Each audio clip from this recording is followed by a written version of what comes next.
reaching out. But in all of those things, gusto ko pong ma-remind ng bawat isa bakit natin yung ginagawa. Unang tanong ko po, bakit ba tayo nandito ngayong araw na to? Bakit tayo nag-attend ng service? Sige nga. Bakit tayo nandito? Bakit natin kailangan mag-attend ng service? To recharge our faith. Sabi ni Sister Lima, ano pa? Po? Ano yung kita? To give thanks to God. Ano pa? To honor the Sabbath. Ano pa? To hear the word of God. Ano pa?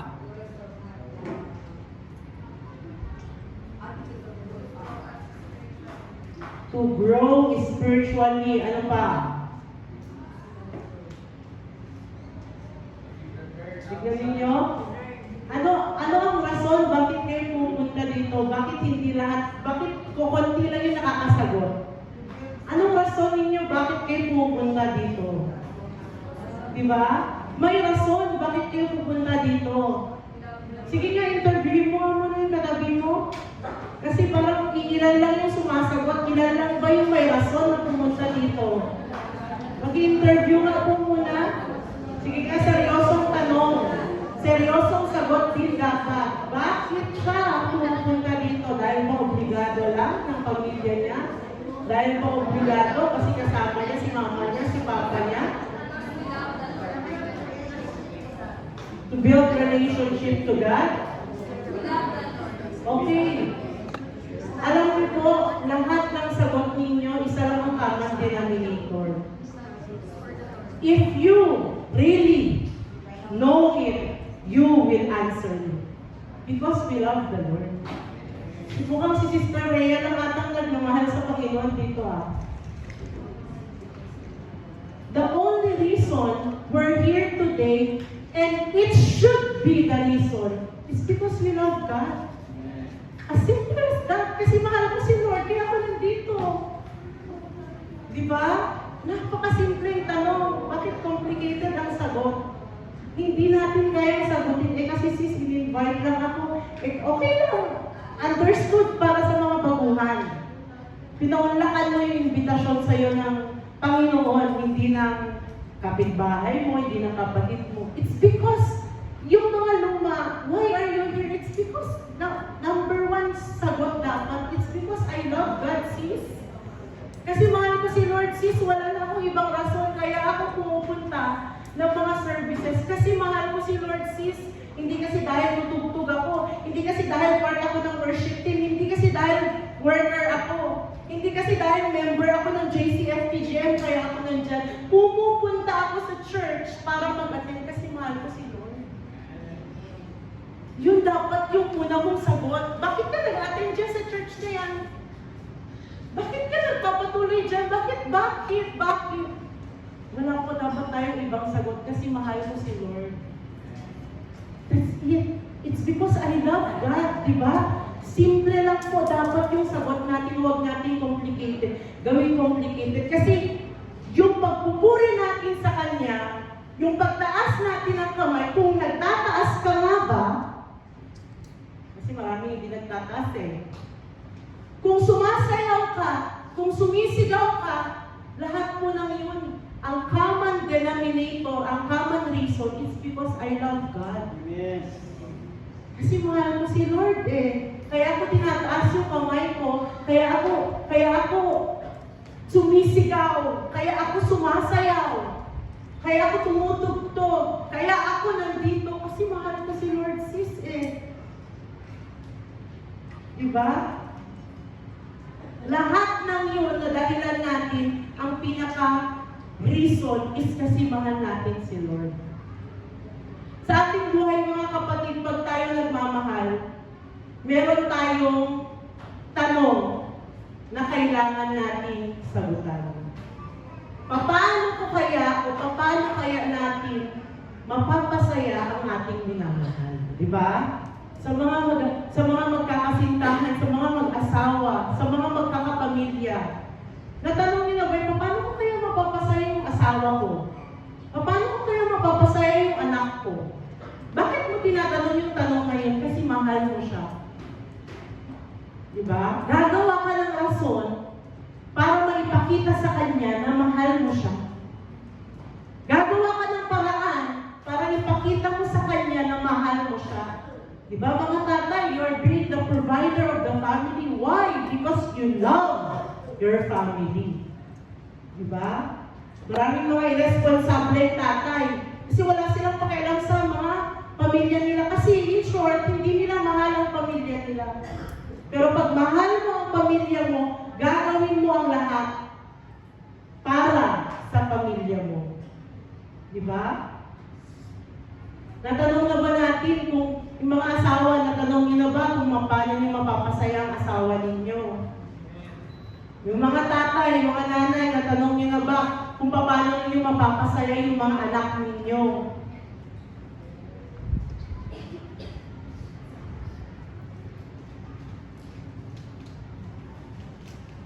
Sa mga anak naman, natanong niyo na ba kung paano ninyo mapapasaya ang magulang ninyo?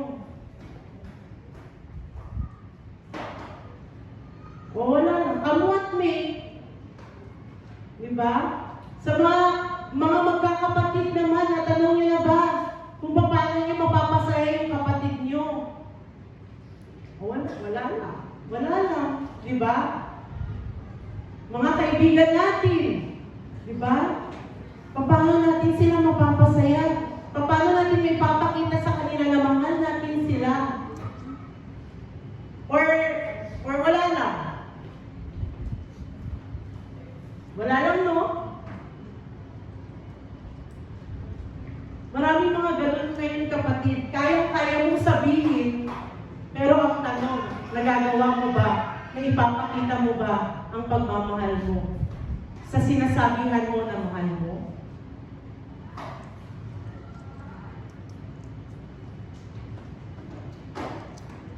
Maraming mga Kristiyano ngayon, gusto lang nila sila masaya, pero si Lord hindi. Kasi, Lord, bless mo naman ako. Lord, ingatan mo naman ako. Puros pang sarili natin yung gusto natin. Natanong na ba natin sa Panginoon yung tanong na ito? Natanong na ba natin sa sarili natin yung tanong na ito? Lord, paano ba kita mapapasaya? O yung dalangin natin, Lord, pagpalain mo ko, Lord, ingatan mo ko. Alam mo yun? Iisipin ka natin yung mga panalangin natin, puros para sa atin, no? Puros para sa pamilya natin. Sa ilang years na buhay natin bilang pagka-Kristiyano, naitanong na ba natin ito sa sarili natin? Paano ko kaya mapapasaya si Lord? Paano ko kaya mapapangiti si Lord?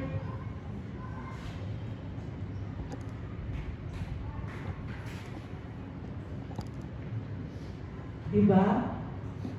5 years, 6 years, 10 years, 15 years Christians, have you ever asked this question to yourself?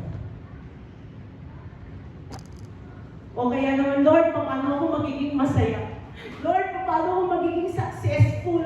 Puro ikaw. Puro sarili natin. Paano ako makakapag-provide sa pamilya ko? Paano ako magkakaroon ng magandang kinabukasan?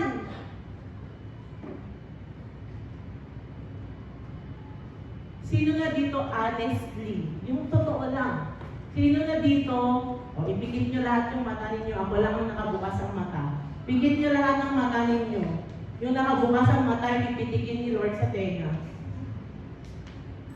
Lahat nakapikit, walang sisilip. Sino dito honestly, taas mo ang kamay mo na itanong mo na yan sa sarili mo. Lord, paano ba kita magpapasaya?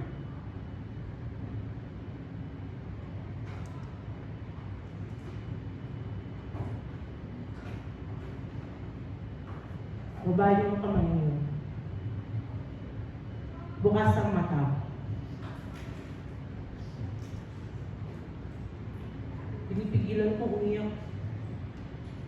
Kasi wala pa sa 1/4 ng members ng congregation na to ang nagtanong sa tanong niya. Lord, paano ba kita mapapasaya? Nakakalungkot, no? Kasi madalas, pansarili natin yung gusto natin. Pero parang ganito yan. Sa mag-asawa, isa lang yung nagiging masaya. Pero yung isa, hinuhugutan mo lang ng hinuhugutan kung ano yung pwede mong mahugot. Kapag wala ka lang mapala, pwede mo na siyang iwanan. Pwede mo na siyang layasan.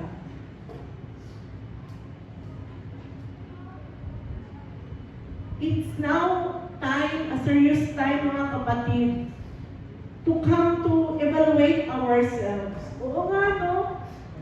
Sa tagal ko ng Kristiyano, lagi na lang ako pinapasaya ni Lord. Pinopromote niya ako, binibigay niya yung mga pangangailangan ko, iniingatan niya yung pamilya ko, pinapagaling niya ako, hindi ako nauubusan. Yung mga prayers mo, sinasagot ni Lord. Pero, nabigyan na ba natin ng ngiti ang Diyos sa kanyang mga labi?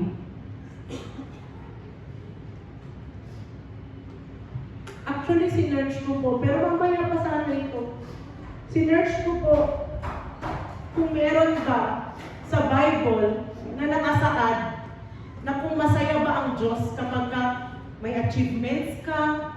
Meron sa Bible si Lord nagbibigay ng promotions, ng blessing, pero walang nakasaad sa Bible mismo na masaya si Lord kapag nakuha mo na yung gusto mong makuha. Kasi ang tanging ikakasaya ni Lord ay magawa natin at magampanan natin yung mission niya, yung heartbeat niya. Sabi ni Lord sa John 14:15, "If you love me, you will obey my commandments." Kung mahal po natin ang Diyos, mga kapatid, kung mahal natin ang Diyos sa ating buhay, yan ang tanging solusyon para mapangiti natin siya. Yan ang tanging pamamaraan para mapangiti natin siya. Para maiparamdam natin sa Lord na tayo din po ay nagmamahal sa Kanya. Walang iba kundi to obey. God's mission. Ano yung mission ni Jesus nung bumaba siya sa mundo? Sige nga, in one sentence, sino makakasagot? Ha? To save us. Bakit kailangan tayo save ni Lord? Because we are sinners, we are in danger. We are lost. So meaning, God's only mission, bakit siya bumaba sa mundo, is to save the lost. That's the only mission of God. Bakit siya nagpagaling? To save the lost, para ipakita sa lahat na pwede siyang magligtas. Ganun po sa buhay natin. Yung mga ginagawa na lang natin to praise Him, to worship Him, to lift up our hands to Him, to sing songs for Him, ano na lang yun, kasunod na lang yun ng pagmamahal natin sa Panginoon. Kasi ang number one po na gusto ng Lord na sundin natin, walang iba, is to go. Go everywhere. Make disciples. Alam ko, kahit hindi ko nabasahin yung buong verse na yan, alam nyo na yan. That's the only mission plan of the Lord, to save many people, to save the lost. Yan lang po yung nag-iisang misyon ng Lord. Bakit siya pumunta dito? Hindi para maging matanyag siya, diba? Hindi para makakuha siya ng degree, hindi para kumuha siya ng kayamanan. Hindi po. The only mission of the Lord Jesus Christ, bakit siya bumaba dito sa lupa? Para po iligtas ang mga nawawala. Para iligtas ang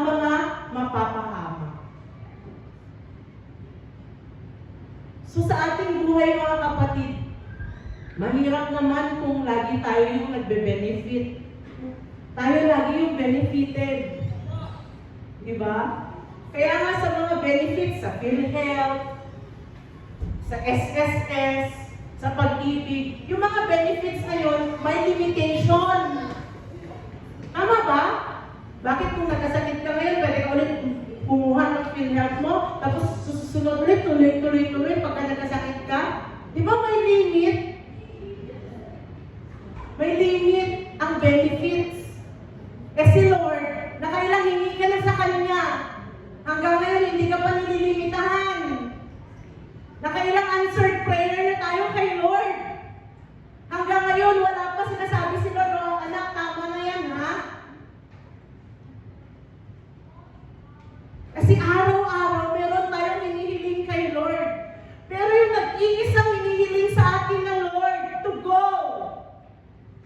Are we doing it?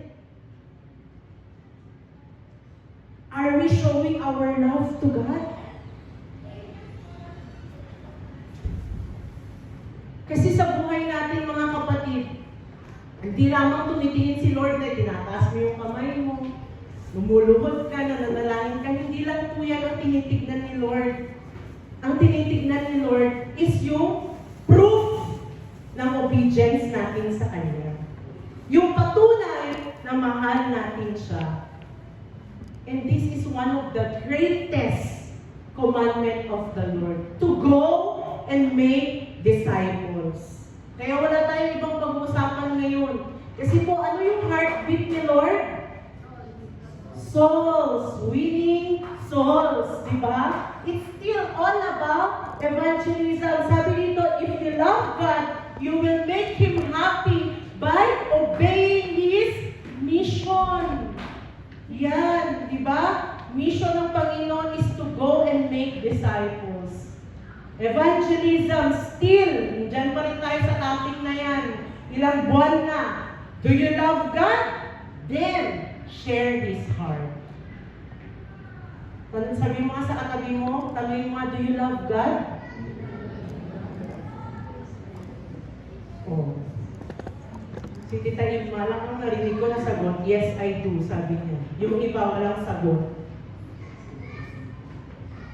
Then, if we love God, we should share His heart.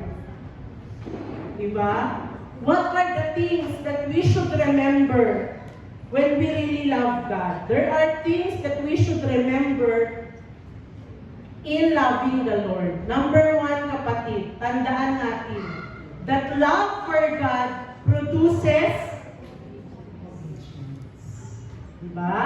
Basahin natin ulit. John 14:15. If you love me, you will obey my commandments. Diba? Kung mahal mo si Lord, kung mahal natin si Lord, susundin po natin ang kanyang mga inuutos sa atin. Kasi nga, love is more than words. Love should be shown through action. Diba? Kasi nga, nalaman natin lahat that love is not just a noun. It is a verb. It needs action. So, hindi naman pwede, Lord, I love you. Lord, I love you. Sinisigaw pa natin, I love you, Lord. Diba? Pero, hindi naman nakikita sa ating gawa. Kaya sa buhay natin, mga kapatid, it's now high time. Kapigin mo yung katabi mo sa balikat, it's now high time to show your love for God. Diba? Pero ito, tandaan nyo, we should not obey because we are forced. We must obey because we love Him. Diba? So, bahala ka na kung paano mo ipapakita ang pagmamahal mo sa Diyos. Pero isa lang po ang hinihiling ng Diyos sa atin para makita niya sa atin na totoong mahal natin siya. It's only to share His Word. It's only to evangelize. Diba? Sa mga mag-asawa po, sabi ng mga iba, ano daw, yung mga lalaki, asawang lalaki, na sumusunod sa asawang babae, ay under daw. May narinig na kayo na ganon? Under daw. Kapag ka sumusunod, si husband kay wife, under yan. Wag na natin yayain yan, under yan sa misis niya, under Desaya. Yung mga asawang lalaki na masunurin sa asawang babae, mga under kayo. Tama ba? Under kayo? Ha? Bakit kayo sumusunod sa asawa niyong babae? Walang iba kundi kasi mahal niyo sila. Hindi dahil under kayo sa kanila. Pinapakinggan niyo sila, ang mga advices nila, sinusunod ninyo, hindi dahil under kayo sa kanila, kundi dahil mahal niyo sila.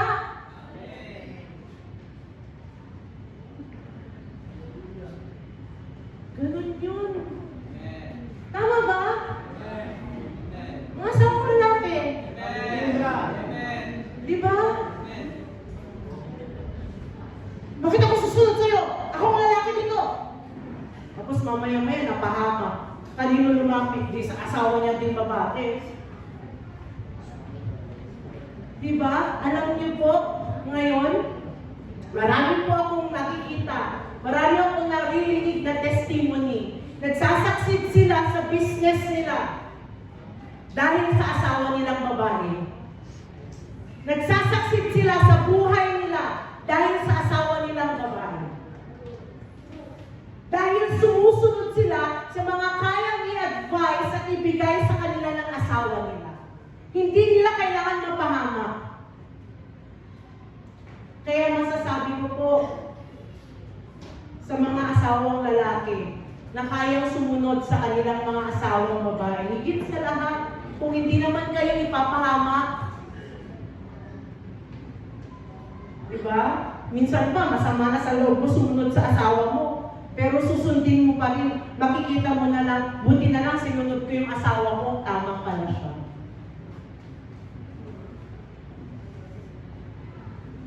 Mga asawang lalaki, hindi kayo sumusunod sa asawa niyong babae kasi under kayo.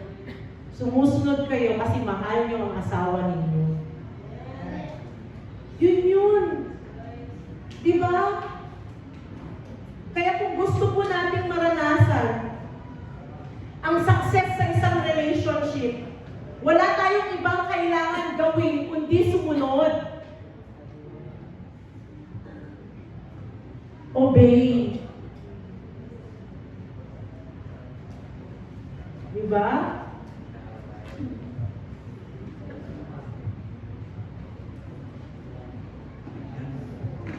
Kaya alam niyo po, kapatid, sa buhay natin talaga, ang talagang pagsisisi ay nasa huli, diba? Sana pala sumunod na lang ako sa sinasabi ni Mrs. Diba? Sino dito ang mga asawang lalaki? Honestly. Sino dito ang mga asawang lalaki, nung sumunod kayo sa asawa niyong babae, hindi kayo napahamak at naging successful kayo? Tignan niyo. Sino dito sumunod sa asawang babae na pahamak? Meron ba? Kung tataas ng kamay, o tignan niyo, wala. Wala, kasi mamay malalagot sila sa bahay.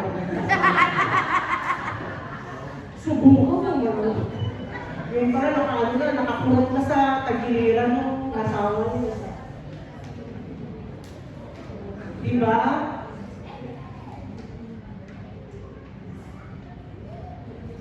Kaya naman ninyo mga kapatid, sa buhay natin, para din maranasan natin yung success ng relationship natin kay Lord, we need to show it to God through our action, yung obedience natin sa Kanya. Diba? May tanong.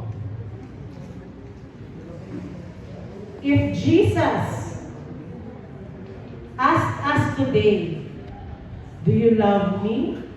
O, kung tanungin tayo ni Lord ngayong araw na to, do you love me, anak?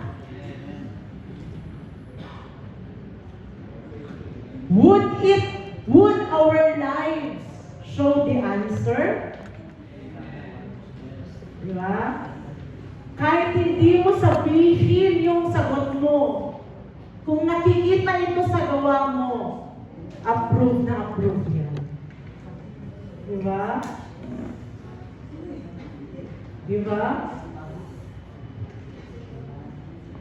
Last week, sinare ni Pastor Ben, lahat ng mga church activities natin. Ewan ko kung may kulang pa doon sa sinare niya, pero lahat, inisa-isa niya yung mga church activities natin. Diba? And nasa sa inyo na yun, kung mag-o-obey kayo sa reminder ni Pastor Ben sa mga church activities natin. Our lives should show the answer. If we love God, our lives should show the answer.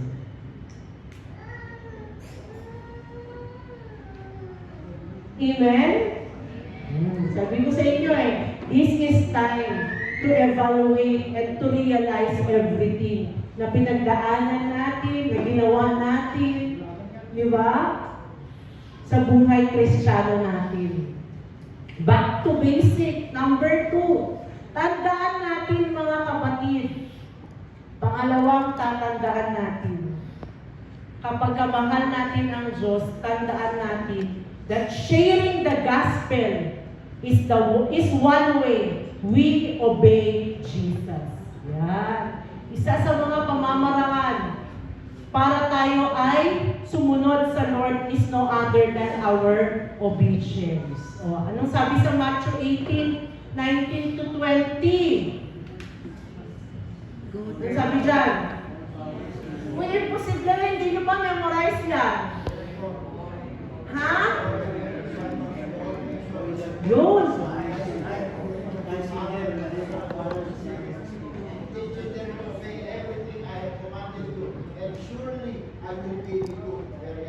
Yun, parang si Brother Joey. Diba? Paulit-ulit na yan dito na nasasabi sa church natin. Go! Go! Go! Make disciples! Diba? Tayo in them, believe the Father, the Son, the Holy Spirit, and you promise ni Lord, surely I will be with you up to the end of the age. Diba? Ganun si Lord sa buhay natin. When we bring His gospel, when we bring His word, He will be with us. Huwag tayong matakot, diba? The last command should be our first priority. Every believer is called to be a witness. Diba? Anong sabi dito? Every believer. Sabi sa Matthew 28:19, go ye therefore. May sinabi ba doon? Go ye all pastors. Go ye all workers. Go ye all elders. Go ye all young people. May ganun bang word doon? Wala. So, it means kasama tayong lahat. Pastor ka man, regular member ka man, worker ka, worship team ka, youth ka, adult ka, bata ka, matanda ka. Every one of us should go. Amen? We should go. O, diba? Yung testimony nga ni Brother David, nasa office niya. Alam niyo ako, sabi ko nga, hindi ko alam kung sino yung napagkwentuhan ko. Kung ako may choice lang, sabi ko, hindi ko alam kung sino kakwentuhan ko that time. Kung ako may choice lang, pwede akong mamili. Gusto ko pa rin ulit magturo. Gusto kong ma-involve sa mga schools. Kasi yung mga estudyante na hawakan ko, I will see to it. Ganun kasi ako bago po kami mag-start ng klase, 5 to 10 minutes ang allotment ko for sharing the word of God. Every class ko na hawak ko, ganun ako noon. Nung nagtuturo pa lang po ako, I see to it na dala-dala ko lagi yung capsule bottle ko. Pabubunutin ko yung estudyante ko, tapos babasahin nila ng malakas. O alam niyo ba yung ibig sabihin nito? Ganun ako sa mga students ko noon. Meron akong allotment, 1 hour ang time namin. Pero yung 10 minutes dyan, I see to it na makukuha yan para magbahagi ng salita ng Diyos. Sabi ko, kung ako lang teacher, ganun talagang gagawin ko. Diba? Ang dami nating teachers dito. Nasisharean niyo ba yung mga classes niyo ng Word of God? Okay, class, open your book. Page 86 na tayo. Okay, this is our lesson for today.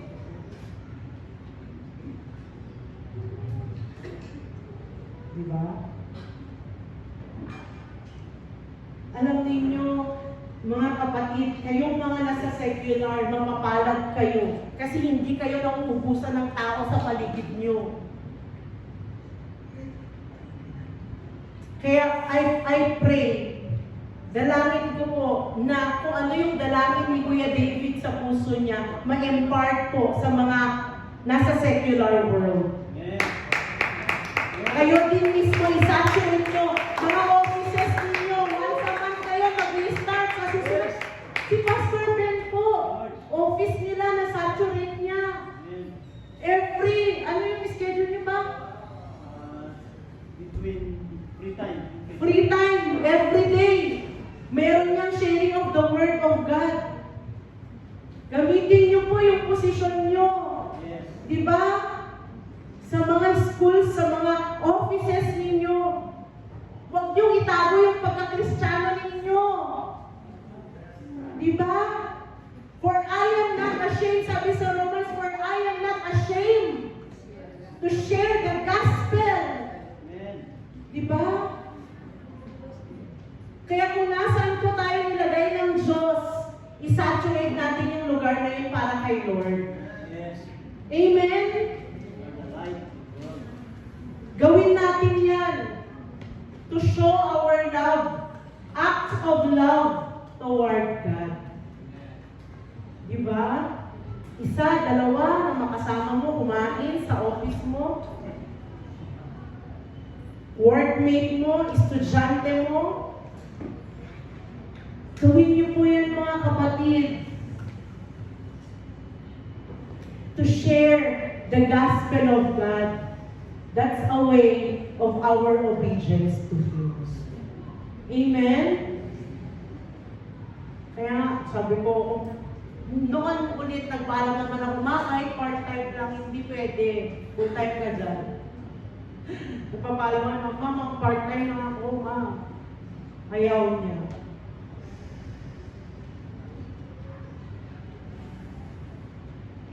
Kaya sabi ko sa isa nating ka-churchmate dito na teacher, Ma'am, meron kayong way na masaturate natin yung school ninyo, kahit mga students mo na lang, Ma'am. Ano bang vacant time? May advisory class ka ba? Ginaganon ko yung isang churchmate natin dito, na teacher.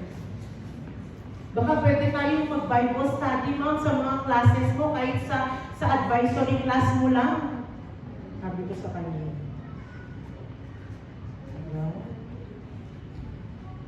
Si Sister Clang naman sa Youth Affair for Christ. Halos lahat, kalahati na nag-a-attend sa YAPC, mga estudyante niya naman. Praise God, glory to God. I pray tuloy-tuloy yun. Tapos yung mga invite niya, po sila na din mismo nag-invite ng mga kaibigan nila. Diba? Last week, last Friday, yung isa tatlo, in-invite niya ng friends niya. Yung iba, isa, dalawa, diba?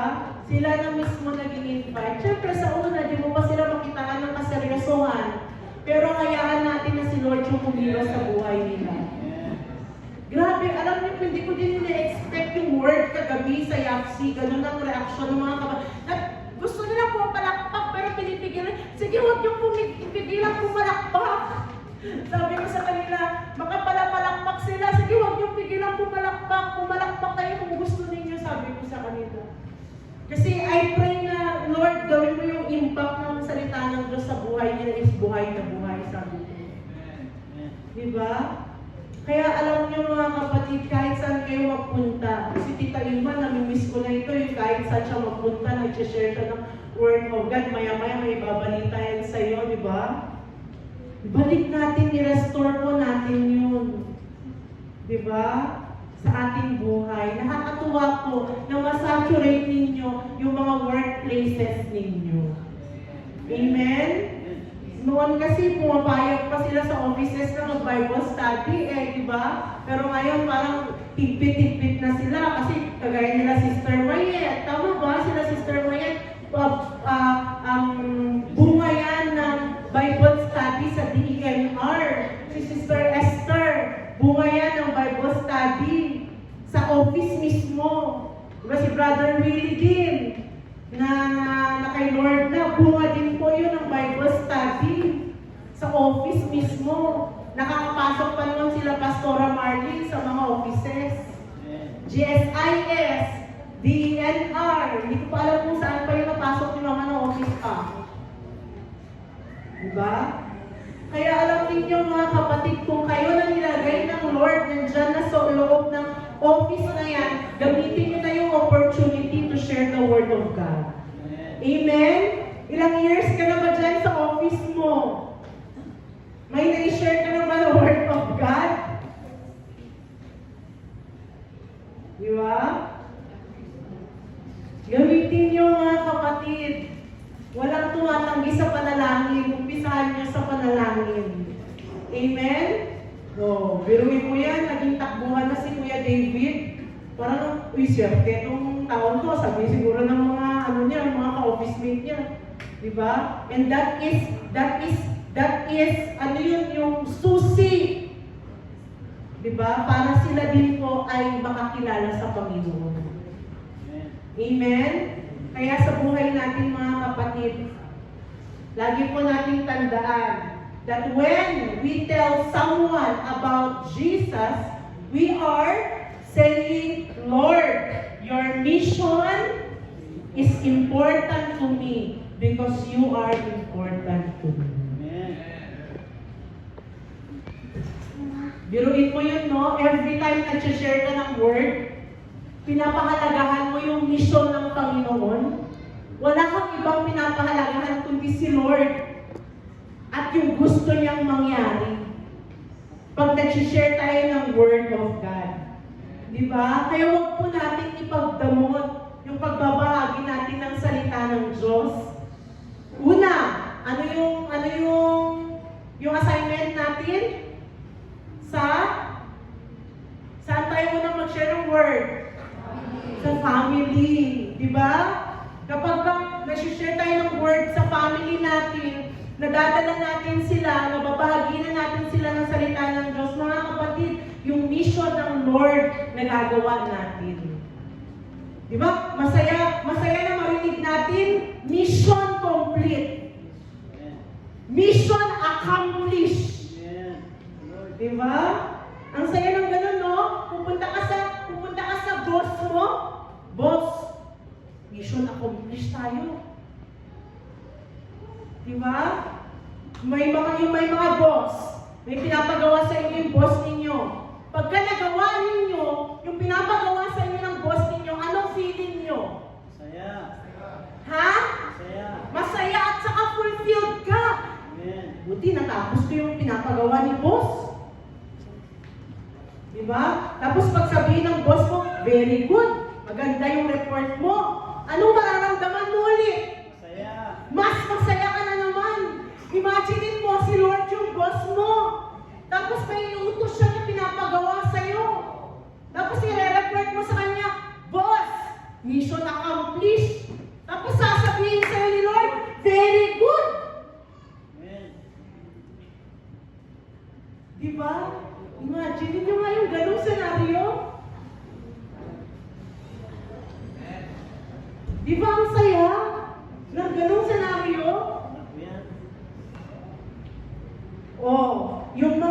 company niyo. Si Tito Odilon, kahit wala na yun sa serbisyo, alam ko marami yung mga kaibigan. Si Tito Eli, mga ka-joggers niya. Di ba? Yes. Mga ka-senior citizen ninyo. Di ba? Hindi at hindi tayo mawawala ng grupo na pagbabahagian ng salita ng Diyos, mga kapatid. Di ba? Kaya let's keep on sharing the Word of God. Kasi nga, ito na yan, no? God rejoices when people come back to Him. Ito na yung part na masaya si Lord. Hindi lang masaya si Lord, magiging masaya si Lord pag ikaw naging engineer, pag ikaw naging attorney, pag ikaw naging doktor, pag ikaw naging teacher, pag ikaw naging kung ano-ano pa. Hindi lang magiging masaya si Lord kapag naging mayaman ka, pag dami ng possessions mo, house and lot, dami ng sasakyan mo, successful ka sa business mo. Ang pinaka masaya si Lord at nagdiriwang ang buong kalangitan, walang iba, kung may isa. Kung may isa, kahit isa lang, na makasalanan, na tumanggap sa Kanya. Amen. Amen? Ganon si Lord. At kapag naging masaya si Lord, napasaya natin yung puso ni Lord, kahit hindi mo hilingin, ibibigay niya sa'yo. Ganon yan eh. Ikaw hiling ka ng hiling, try mo munang pasayahin ang puso ni Lord para makita mo na hindi mo na kailangan hilingin kung ano ba ang dinidesire mo para sa buhay mo. Yes. I-aim mo munang pasayahin si Lord. Pag masaya ang magulang, siguradong masaya ang anak. Di ba? Masaya si Noah. Kaya, oo nga, oo nga. Di ba? Ganyan mga kapatid. Kasi, pwede naman sana na yung mga anghel na lang, oh, di ba? God could have chosen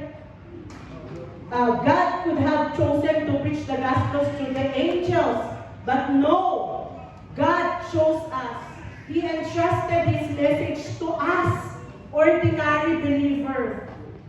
Every invitation, every testimony in your life, every Bible verse you share, every conversation you start about Jesus can become the reason someone begins relationship with Christ. Ano mas gusto mo? Bigyan mo ng pera yung katabi mo o madala mo siya sa langit? Ha? Diba? Mas masaya yun eh. Yung kamag-anak mo, yung mahal mo sa buhay, nakasama mo sa langit. Ganun dapat yung aim natin mga kapatid sa buhay natin. Kasi ang buong kalangitan ay nagdiriwang. They celebrate when one soul is saved. Diba? If we truly love God, we will make His joy our mission by leading others to Christ.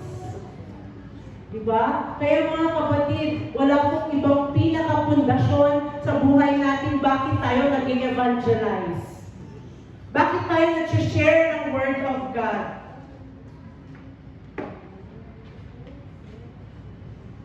Bakit tayo nandito nagpupuri sa Kanya? Bakit tayo nananalangin? Wala pong iba, kundi dahil mahal natin si Lord.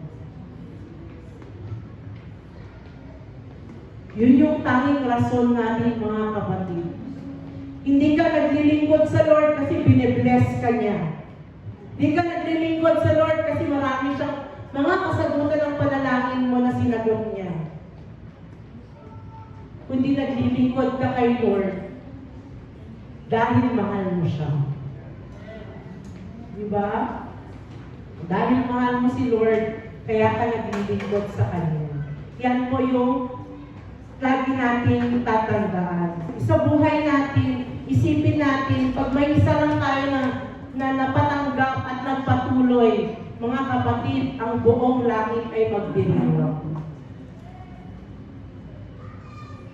Kaya sa buhay po natin, kung may isa mang bagay na seseryosohin tayo, seryosohin na po natin mag-evangelize. Amen? Seryosohin na natin magbahagi ng salita ng Diyos. Amen? Diba? Ang dami na po natin narinig dito na sharing about evangelism, mga secrets, mga key, mga ways to evangelize. Gamitin na po natin yung mga yun, mga kapatid. Sa mga cell group leaders, mga cell group, magkaisa po kayo. Diba? Nakakatuwa yung sa cell group nila. Sa cell group nila, Sister Michi, Sister Rhea. Isa lang yung binabible study nila, pero buong cell group nila nandun. Grabe, no? Powerful. Diba? Nagkakaisa sila, united sila. Nakakatuwang tignan. Kahit isa lang yung binabible study nila, makikita mo nandun silang lahat para pagtulong-tulungan. Yung nag-iisang kaluluwa na yun para mawin nila for the Lord. Diba? Kaya sa mga cell group, ano yung sabi ni Pastora? Isa lang ang mission natin. Diba? Isa lang nire-require sa atin. Bago matapos ang taon na to, meron tayong isa. Bawat cell group, isa na maakay at mag-renew. Isa lang. O, diba? Hindi pa nga dalawa, hindi pa nga tatlo. Isa lang, sabi ni Pastora. Nung kung meron kayo ng meeting, alam niyo yan. Isa lang yung requirement niya. Diba? Wala nang iba, yun lang. Maganda naman ang mga nagbabanding kayo, pero see to it din, mga kapatid, nakasama sa evangelism din, yung mission at goal ninyo sa inyong mga cell group. Amen? Sila, ano cell group nila, Brother James, si Brother Mel, na nandito na ngayon, di ba? Target person, Mel Coballes. Target person, Mel Coballes. Di ba? Inumpisahan nila agad. Di ba? Kaya ngayon, nandito naman pinunlakan ni Brother Mel ang invitation ni Lord sa kanya. Through the life of the cell group of Brother Perfecto. Tama ba? Diba? Kaya, ang mission natin, sa goal natin, sa susunod na mga araw, sa susunod na buwan, okay, from the cell group of, diba? SSS. May invite sila. Diba? Ang saya nun? Diba? From the cell group of Maria's group. May invite sila. Diba? Ang saya nun, diba? From the cell group of Fishermen's group. May inaidala sila. Diba? Diba ang saya? Yung may representative, bawat cell group may isa na magdadala para kay Lord. Kasi nagtulong-tulungan ang mga members ng grupo. Amen? Amen. Kaya mga cell group members, maging kagaanan po tayo sa mga leaders natin. Kasi noong nakaraan, nag-report sila ng mga pangalan ng mga pasaway. Pastora Job, kasi may problema ako kay sister ganito eh. Wala, paano kung kayo yung ni-report?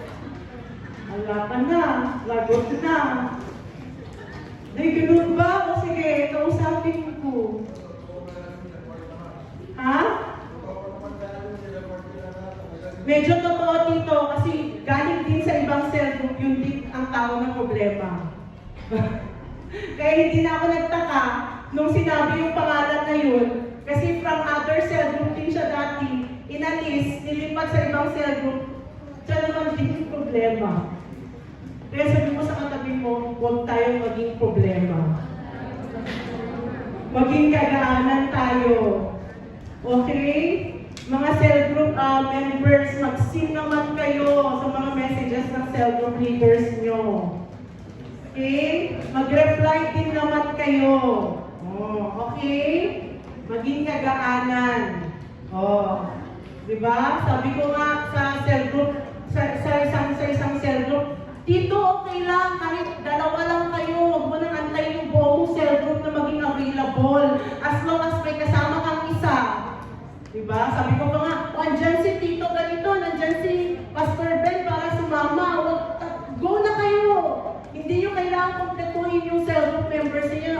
Mamaya, antayin mo na, uy, dapat kompleto tayo. Hindi po, as long as may isa kang kasama. Kung wala kang kasama, itap nyo lang kami, itap nyo ako, itap nyo si Pastor Ben, Sister Jeff, kailangan ko kasama, wala akong kasama. Kailangan ko i-visit si ganito sa cell group namin. Diba? Ito yung target namin. I-schedule natin. Diba? Nandito kami to support you. Not for you to stand alone. We are here to support you. Diba? Si Pastor Ben, lagi nandyan. Ako, lagi nandito para i-activate ninyo yung inyong mga cell group to evangelize.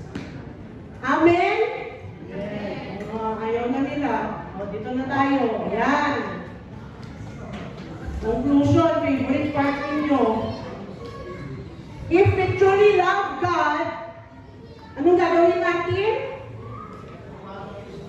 Yes, we will obey Him. If we truly love God, we will value what He values. Siyempre, pahalagahan mo kung ano importante kay Lord. At importante kay Lord mag-soul win. Importante kay Lord na alagaan ang kanyang mga nilikha. To care about the people He loves.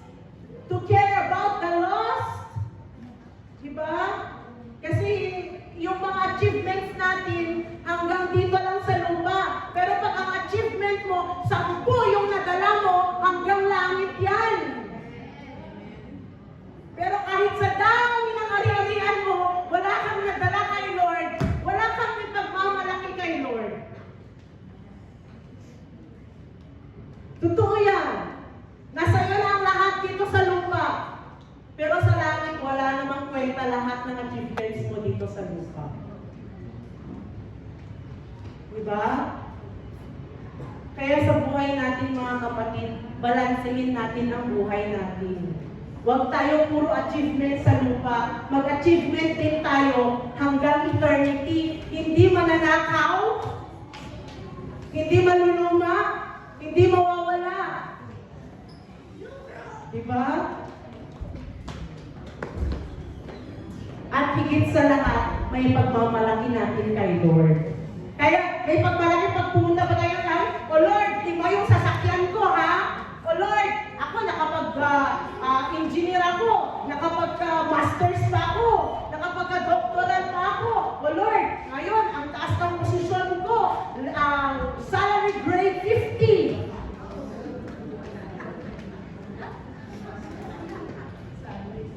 Lord, ako yung boss sa office namin. Pwede ba natin magmalaki sa harapan ng Lord John? Ha? Sige nga, pwede ba? Lord, bali, meron akong 15 hectares na lupa.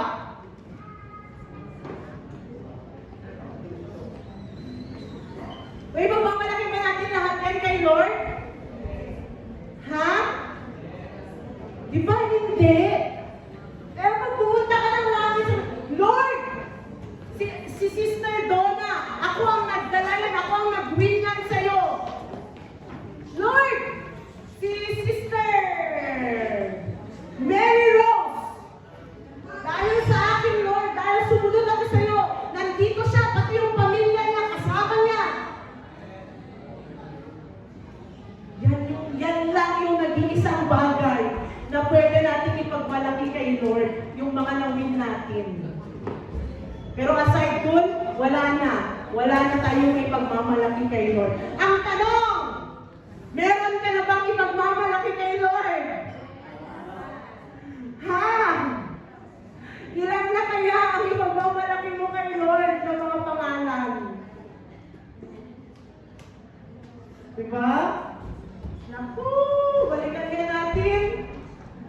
Simula naging Kristiyano tayo, ilang pangalan na kaya ipagbabalaki natin kay Lord? Oh, sige nga, balikan mo nga. Ilang mga pangalan na ang tumanggap, ilang mga tao na ang tumanggap dahil sa'yo, kay Lord. Kasi yan lang po ang may pagmamalaki natin kay Lord. Yung mga tao na kakilala sa Kanya dahil sa atin. Dahil nagpagamit tayo. Yun lang, achievements natin, wala. Hindi maging ganyan ni Lord. Alam ko na lahat yan. Pero, yung mga win souls natin, yan lang ang tanging may pagmamalaki natin sa Kanya. Amen? Yan, di ba? We will share, if we truly love God, we will share the gospel because it brings joy in His heart. Kaya kung mahal natin ang Diyos, bigyan natin ng kaligayahan ng Kanyang puso. Tandaan po natin 1 John 5:3. For this is the love of God, that we keep His commandments. And His commandments are not burdensome. Evangelism na naman. Soul winning na naman. Ano ba yan? Ang dami-dami pinapagawa sa church na yan.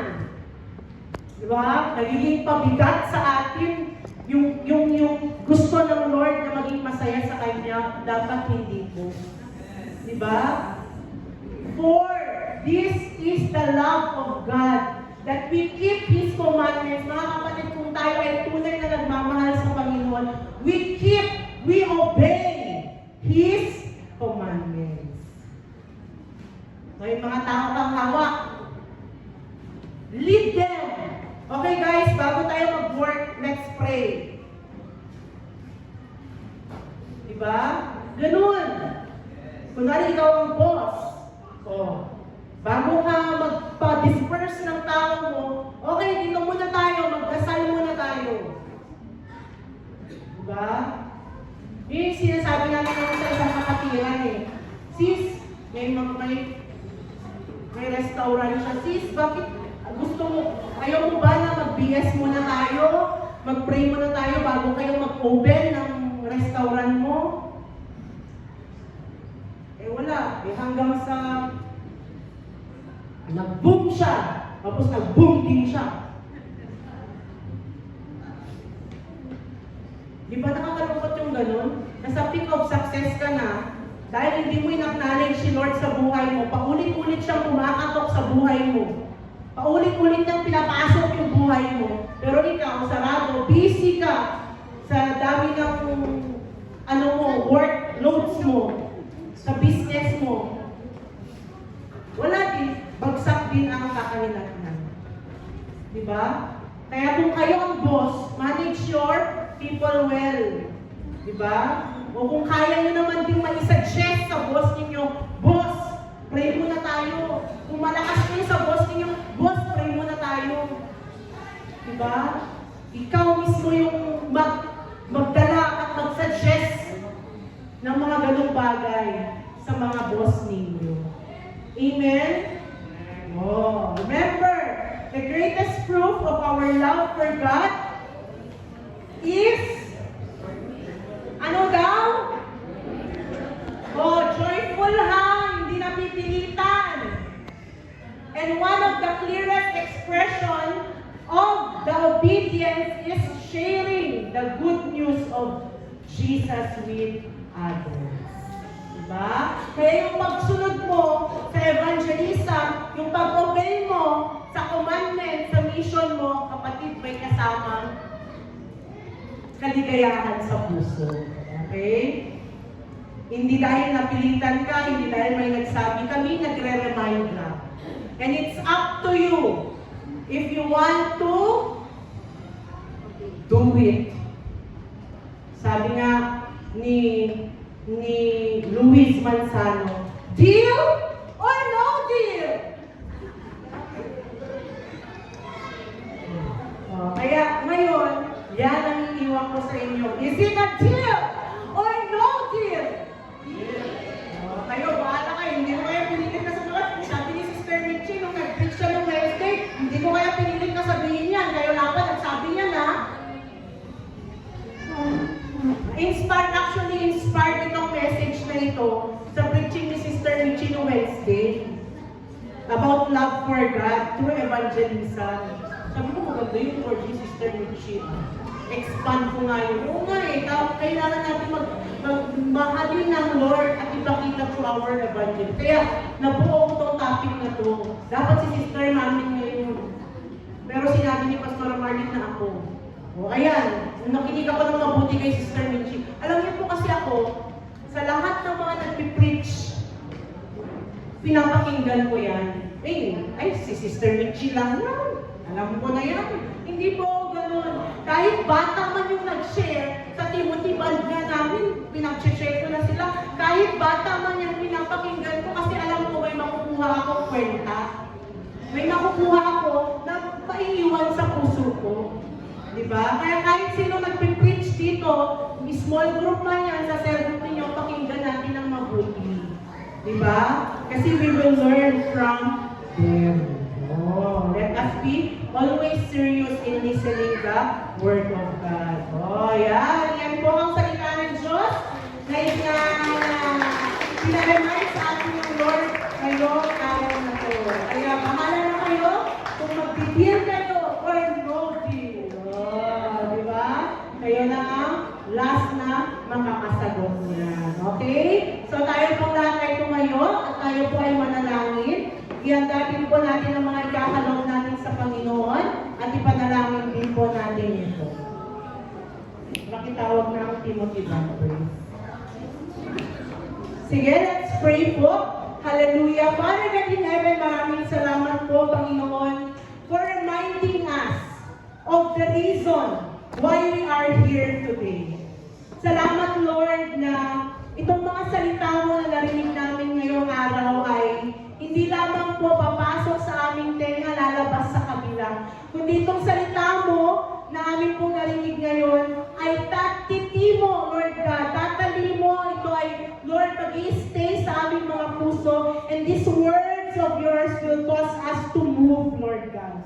Maraming salamat, Lord, kung kami man po ay na-awaken, kung kami man po ay na-rebuke, kung kami man po ay na-remind for today. Thank you, Lord, na ito po ang maging fuel namin for this week para gawin yung dapat namin gawin for us to give joy, happiness, and smile in your face. Panginoon, ilagay mo po sa puso ng bawat isa sa amin na our aim sa buhay namin ay hindi lang po makamit yung mga success dito sa mundo, kundi our number one goal, number one aim is no other than to give happiness to you, to fulfill your mission, to fulfill your plan upon our life. Use us, Lord, for the greater glory of your name. At dalangin ko, Panginoon, lahat ng mga target people ng bawat cell group, Lord, ngayon pa lang ay ihanda mo na. Gawin mong fertile ground ang lahat ng pupuntahan ng bawat cell group. At dalangin ko, Lord, ng lahat ng mga makikisa sa mission mo for this church, Lord God, in evangelism ay masigit pa na pagpapalain mo in all areas of their lives. I-provide mo, Lord, ang pangangailangan nila, financial man yan, physical strength man yan, Panginoon, ano man yung mga words mo na gusto mo gamitin at sabihin nila, so be it done, Lord God. And as they go, you will be with them. You will never leave them. You will never forsake them. At makikita nila ang himala that you will anoint them, O God. Out of their belly will flow rivers of living waters. Lord, maraming salamat po. Pagpalain mo ang buhay ng bawat isa. And for the gifts that we are about to give to you, for our tithes and offering, bless this, O God. Sanctify this. Accept this, Lord, as a pleasing sacrifice into your throne of grace. And thank you din po sa offering na we will give to you. You will let this be a contact point of the multiplications of your blessing. And for our tithes, Lord God, it will be, Lord, a protection for all the devour of the enemy against our life. Thank you, Lord God Almighty, for all faithful tithers, pledgers, givers of this church. Thank you for millionaires anointing. I release it upon them, upon each and every one of us, in Jesus' name. Maraming salamat po that there will be no power that will overcome us, but only, Lord, your protection in all areas of our lives, spirit, soul, and body, financial and material. I also declare and declare boldness and confidence be upon everyone, Lord, sa kanilang mga offices, saan man sila dadalhin at gagamitin in their surroundings, Lord. There will be boldness and confidence to spread out and to share your word. Maraming salamat po sa lahat. Balutan mo po kami ng banal mong dugo na nabuhos sa krus ng Kalbaryo at pangingatan mo po ang buhay ng bawat isa sa amin. And Lord, maging ang sambahayanan ng bawat isa, lahat ng unsaved loved ones namin, Lord, maraming salamat that take complete control of them as we give a smile to your face, Lord. Alam namin the success of our family and the salvation of our family is already in your hands. Thank you, God Almighty, for everything. We give you glory, we give you honor, we give you praise and thanks. This all we ask and pray, declare and declare in the name of the Father and of the Son and of the Holy Spirit. We submit all our prayers unto you into the courtroom of heaven, and we seal it with your most precious blood. This all we ask and pray, declare and declare in Jesus' mighty name. Amen.